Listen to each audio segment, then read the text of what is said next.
Morning folks, it's Phil here from Telford Koi Pond again on a glorious Saturday morning here in not Telford. Again, we're in somewhere else. You might recognise the thing behind, but we've come back today to help Craig, a.k.a. Scrag68, finish off his external piping.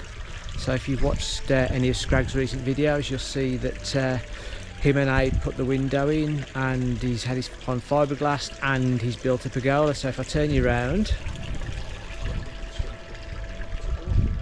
you'll recognise them two reprobates down there. So you got Aid the koi keeper and Scrag himself. Give us a wave, Aid. There you go. Oh, give me the wave. Oh no, we don't see that. It's too early in the morning for that. But anyway, Well, you sit on here we go. So new pergola. Which is very nice indeed, as you can see. Fiberglass is all done. Cover on the bottom drain still at the minute. Bakki shower in place. And as Aid was just saying, it's amazing now the fiberglass is in. I mean, it looked like a big pond before, to be honest with you, but now the fiberglass is in, it looks even bigger. That is a hefty sized pond. chain off. Them little tiddlers in there are going to be lost in here, you know. Okay. I'm going to be I would say that them little tiddlers in there ain't going to be little tiddlers much longer, are they? So yeah, get a chance to stretch the legs in here. So, oh god, nearly. That was a step. I'm going to put more tiddlers in there. Absolutely. Yeah, put more So in you there. saw what we did last time. I'll just give you a quick recap on that in a minute. But this is what we're really here to do today, is just connect up the two returns and the Bakki shower and the skimmer, which is the hole up there. So just do a quick recap. So just have a quick recap of where we left it last time, as you can see.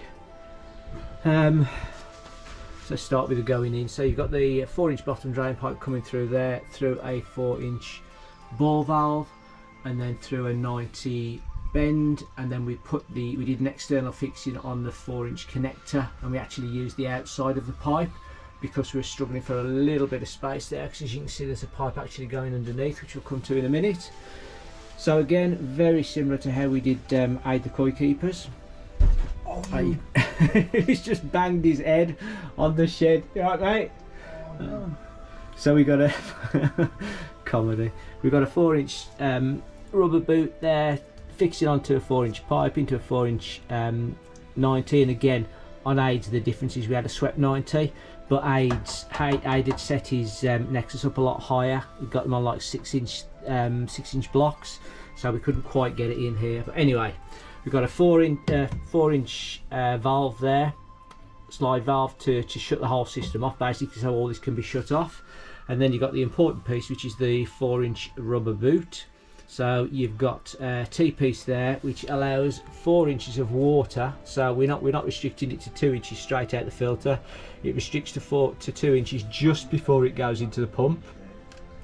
And then this pipe goes underground, and that's the one that's we can't see it now because it's been moved around. There you go. That's the first pipe you can see, which is the 2-inch feed to the two main returns, and then the top one again 4-inch into 1.5-inch pressure pipe.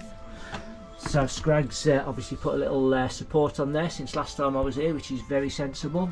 And what he's also done by the looks of it is he's replaced the rubber connecting boot to solvent weld, which is always a bonus.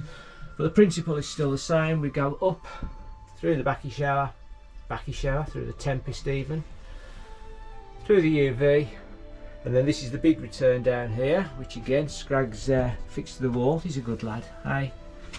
And then it comes back down here, does a bit of a shimmy to get around that wall, and a bit of a shimmy to get into that pipe that we talked about at the bottom, which is actually the return for the Bakki shower, which goes under that concrete, under the floor, all the way along here.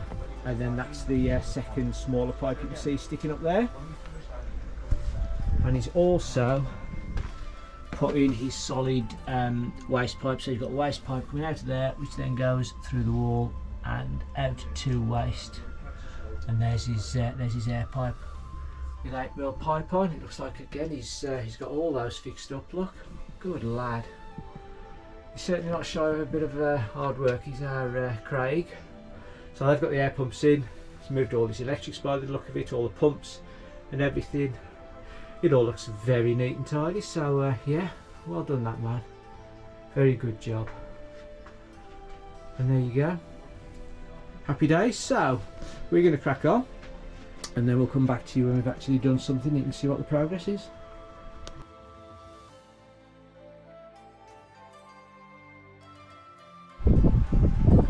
So it's been a couple of hours since we arrived, since the first shot this morning. Everybody's been working extremely hard. Aide's left us now, but he did a sterling job while he was here. Chief Cutter Upper and Rougher of Enders. That's what his official title is. And now we've got Craig having to take over his job. But we just stopped for a cup of tea, so we thought we'd just let you see where we've got to. So, oops, this is the pipe work, and apologies for the shadow. What we've had to do, hoping you're picking this up all right, but this is the 2-inch pipe for the two primary feeds. This is the 1.5 inch pipe for the Bakki shower, and because of where they were situated in the concrete, what we've had to do is take this in tight to the wall, as you can see there, just with a 90 and a 45, to take that round to give us room to do this with the 2-inch pipes. So there were a couple of configurations we talked about, including having the T the other side of the ball valve. Craig's preference was to be able to cut both off independently. So now you've got the water coming up here, and this will always be the primary feed. It's probably going to be the one that's used the most. So we've got a ball valve here, and the secondary feed will come down here and into a lower level of return. So if Craig doesn't want to use the lower level, obviously he just turns it off full stop, and everything goes through the top. Vice versa, if he wants everything coming through the bottom, just turn the top off and everything will come through the bottom. And obviously he can use these to restrict the flow and put more through the bottom or more through the top. But that's where we are at the minute. If you watch one of Scragg's recentest videos, you will have seen that he moved the pipes because they were originally over there. So he's moved them here, so this is nice and compact at the side of the pond. And I suppose if you wanted to, Craig, you could always just put a white box here and cover it all in if you wanted. But anyway, so that's the two main feeds done. And if I just swap you over here, oh, I don't know what I'm looking at, so I don't know what you're looking at. But there's the top feed, and then you can see the other one further down there. But that's the two main feeds. So we're just about to start on the Bakki shower. So we're just positioning our pipe work, and I'll come back to you when we've done that.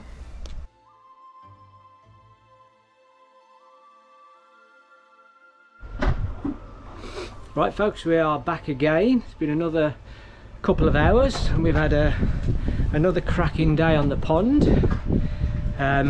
Pleasantly interrupted by Craig's wife with a lovely lunch, so thank you very much for that, much appreciated. But the pipe work is done. Well, done as much as where we can at the minute that we know what we're doing. So I'll spin you around and I'll show you where we are. We talked about that one earlier, which is the two primary returns basically, which are both can be restricted or turned off by those ball valves. So that's the primary return, and then you've got the one that goes around the back of the pond.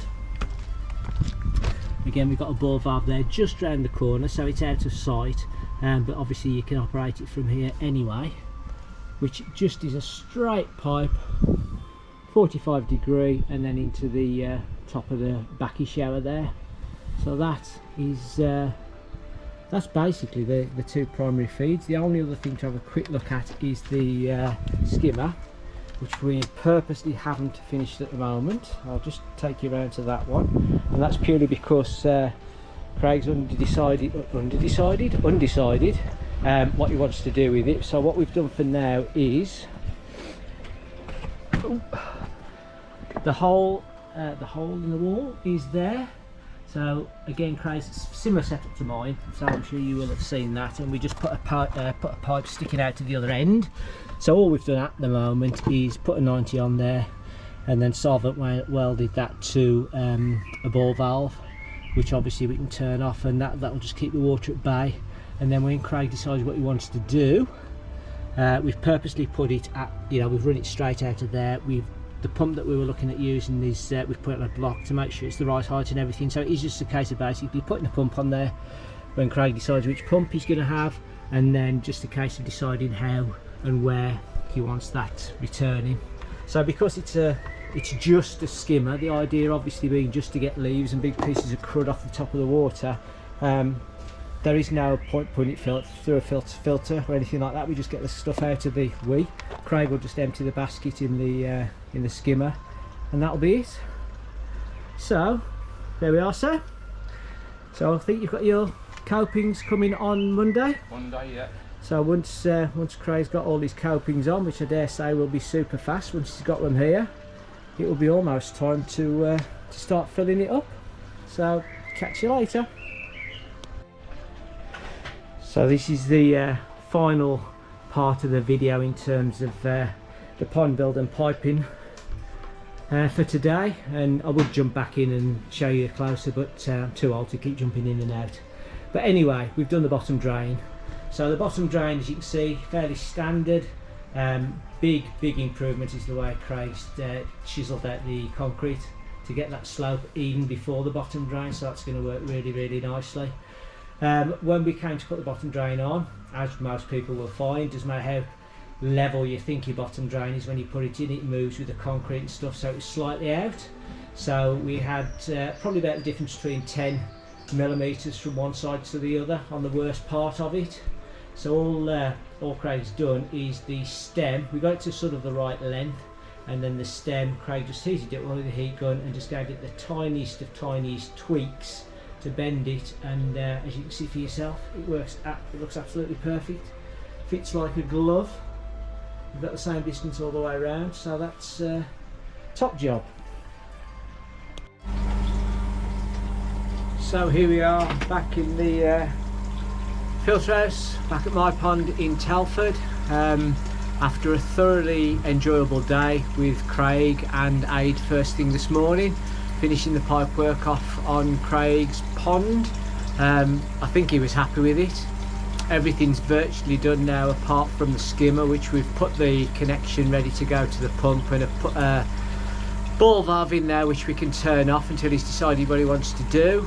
But yeah, just had a great day, great banter, great laugh, and great end result, I think. And again, just like to say thank you to Craig's lovely wife for all the refreshments, cups of tea, cans of pop, and especially the bacon and egg sandwiches. So thank you very much, and I'll catch you on the next one.